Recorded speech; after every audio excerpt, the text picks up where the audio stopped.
Martha Washington was America's first First Lady. But Martha Washington, who preferred the quiet of her home at Mount Vernon, was also an excellent plantation owner's wife and an excellent soldier's wife before she became First Lady. Martha Dandridge grew up near Williamsburg, Virginia, on a plantation. Her parents were well-respected and a land-rich family. They were not, however, aristocratic, and they believed their wealth and land did not provide the type of wealth needed for a dowry for Martha to attract a wealthy husband. As a young woman, Martha always wore fashionable clothes made in London, but her parents decided that because they could not provide a dowry, and because she was attractive, genteel, and had a ladylike manner, it would be best to prepare her with the social skills necessary to attract the right kind of husband. So, Martha had little formal education. When she was 17, Martha met Daniel Custis, the son of another plantation owner. Daniel was about 20 years older than Martha, and despite Daniel's father's opposition to the marriage because of Martha's family's lack of sufficient wealth, the couple married anyway, about 2 years after they met. Martha's new husband was extremely wealthy, and through his social circles, introduced Martha into a world of wealth and prestige. Martha and her husband lived at his plantation, the White House, until her husband's sudden death. Martha's social skills were magnificent, but when Martha became a widow, her social skills could not help her manage her new life. She had no experience in managing financial matters, her own affairs, or a plantation. The abundance of her wealth, however, was definitely an asset for a future marriage, as was the high social status she had acquired as a result of marrying Daniel Custis. Martha Custis met George Washington at a social event in Williamsburg, the capital of Virginia.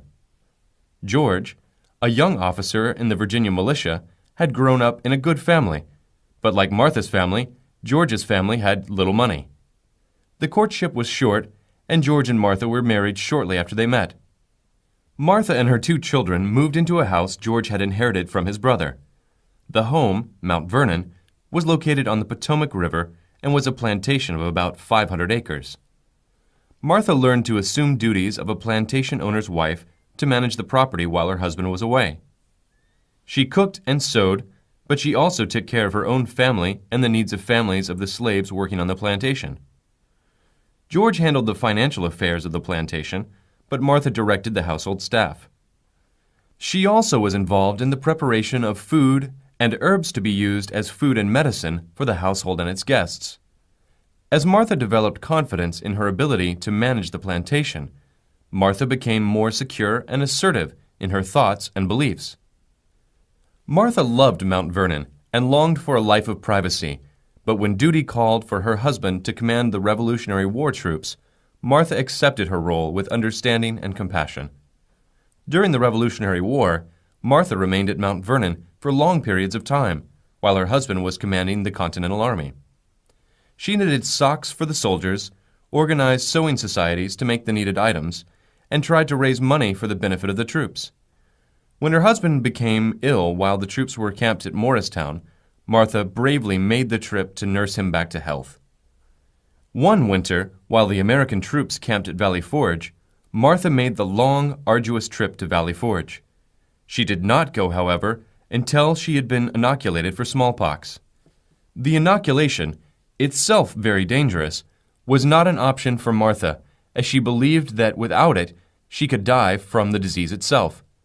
Her deep love for her husband and her strong commitment to the American cause were the reasons why Martha received the inoculation, as well as why she made the trip to the soldiers' winter camp. During her visit to Valley Forge, Martha visited with the soldiers, cared for them, and consoled them. She also continued to sew, knit, and make bandages needed for the wounded. Martha continued to organize volunteer groups of women to assist in the war effort too. And she entertained the other officers and their wives who were in camp. As the fighting came closer to where her husband's soldiers were camped, Martha returned to Mount Vernon to continue her efforts to support the American cause.